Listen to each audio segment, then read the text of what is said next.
What's up, everybody? And today I will be counting down my top 10 wooden roller coasters I have been on or ridden.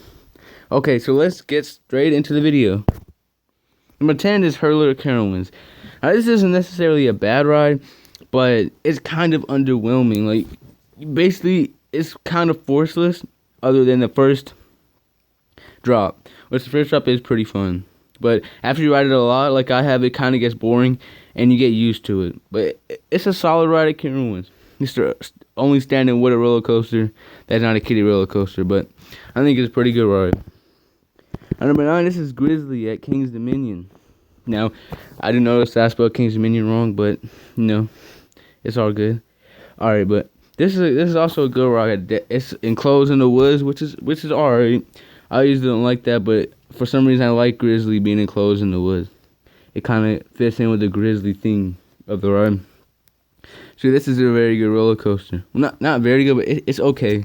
But it's a lot better at night. Now, in day, I think Hurler's better. But at night, I think Grizzly's pretty much a lot better than Hurler, day or night. But yeah, this roller coaster is kind of forceless, but it has a pretty good airtime, definitely in the back row. This is definitely a back row ride. Alright, let's move on. Number 8, we have the Beast. Now, I know this is a world-class roller coaster, and many roller coaster enthusiasts wish to ride this ride, and it's a roller coaster icon.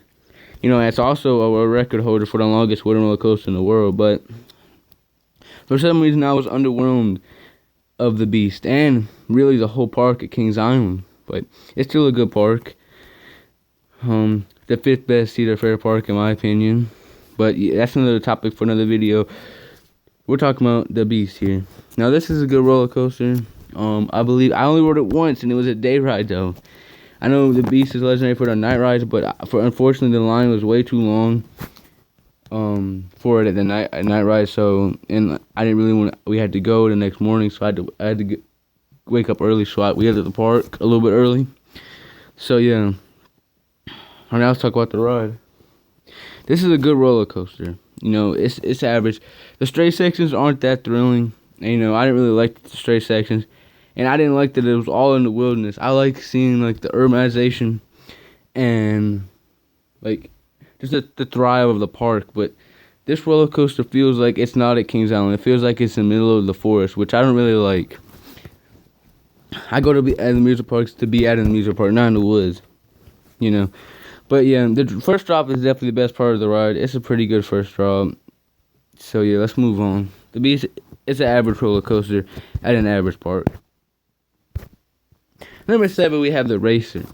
Now, unlike the Beast, I don't think this is the average roller coaster. I think this is a really good roller coaster. Unfortunately, I think it's the red side or blue side back row. It's very rough. It made my neck and back ache, but it's a really good experience. You should try it out. If you have to have one ride in the Racer, I would definitely suggest sitting in the backseat blue train, I think it was.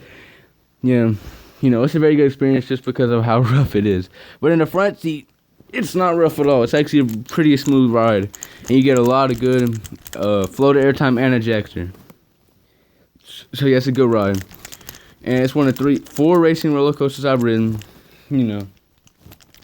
I think it's the least best, but it's still a very good roller coaster. I like the racing aspect in it too, and it's pretty forceful. Okay, let's move on.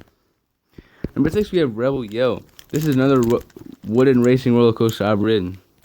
Now this is a pretty good ride. I think it's a little bit of a step up from the Racer. I believe it's taller and faster, and steeper too. And so yeah, and this is a really good ride. You got a lot of airtime on it, a lot more than the Racer, if I remember correctly.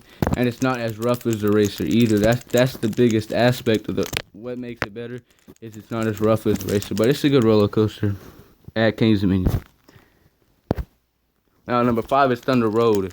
I do have this credit as it was at my home park of Carowinds. I think I've only ridden it twice though. But those 2 times were enough to determine it's a very good ride. Now, this roller coaster is currently closed and not operating at the moment. And it got tore down in 2015, I believe, for a water park expansion.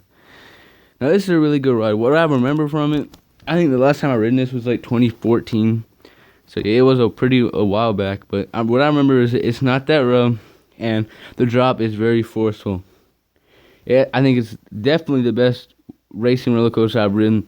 It's very forceful, and it has a lot of great moments of float airtime. Now you really stand up, if I believe, on some of this airtime hills, but not as much as one of these coasters coming up. I'll explain it later. All right, let's move on. Number 4 is Georgia Cyclone. Now I'm one of those people that actually like Georgia Cyclone, but I think it might be better if it's RMC. But so yeah, now this is a really good wooden roller coaster at Six Flags Over Georgia. The only Six Flags park I've been to. But yeah, so this is a really good ride, guys. Basically, it has a lot of ejector airtime where you stand up out of your seat a lot of the times, and it's a pretty good floater. But in the back seat, it is very rough, and I kind of see why it'll be RMC, even though it has topper track on it from RMC, but it really doesn't help. Alright, so let's move on. Number 3 is Ghost Rider. I've ridden this coaster just twice, I think, in 2015 when I went to California, to Los Angeles, and I experienced this park, and Osprey Farm. It's a good park, but I think this is the best ride there. This is before its GCI renovation, but it really scared me because of how rattly and rough it was. And I really wasn't a roller coaster enthusiast, but this was probably the best roller coaster I've ridden at the time. You know, the drop was extremely forceful, and it had so much airtime. Even the mid-course brake run had like ejector airtime, if you can imagine that. So this is definitely the best roller coaster in Osprey Farm, and definitely one of the best roller coasters I've ridden. So let's move on. Number 2 is Mystic Timbers. Now, this roller coaster is just really fast. This is my only GCI I've really ridden. This roller coaster is just really fast for a wooden coaster. It feels abnormally fast for a wooden roller coaster. So yeah, it has a lot of ejector airtime. Like if you lift up your arms, like the ejector airtime hurts, like because like you get flung out so hard out of your seat, and the lap bars, you know, it's kind of like you could get stapled really easy in the lap bars and everything. So if you get ejected out of your airtime, if you get ejected out of your seat, it's gonna pretty much hurt. So like I could barely lift up my arms in this ride because the laterals, they make you bash against the seat and the train, so it hurts. It's like very forceful. The ride is very forceful, and you know I wasn't really expecting that much out of the ride. You know, you don't really it's intense, pretty intense, but your stomach doesn't really drop on any of the ride. It's just very forceful, and yeah. So let's move on. You get flung out of your seat a lot, yeah. So let's move on. And number 1 is Great America Scream Machine. Now this is a ride at Six Flags Over Georgia. Now this thing, I wasn't really expecting that much coming in, but coming out of it, I was very amazed. So yeah, this is probably the best roller coaster at Six Flags Over Georgia. Definitely the best roller coaster I've ridden.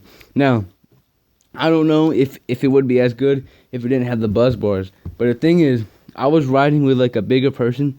You know, he had bigger thighs than me. A lot bigger thighs than me, and so a buzz bar is basically a lap bar for both sides of the train. Like you got the right side and left side, both with one lap bar. So it basically came down, and I had about probably a foot of space, you know. And the seatbelt actually came off in the middle of the ride. Up the lift till it came off, and you know we really didn't try to put it back on because you know we were trying to get some airtime. So yeah, so I would really recommend sitting in the back row for this ride so you get whipped over that drop, and I would also recommend riding with a bigger person so you get this amazing ejector airtime. It's not even supposed to be ejected, but you get ejected out of your seat because of all the space you have because it's a buzz bar. Now this ride is just really amazing. This is legit the definition of stand-up airtime.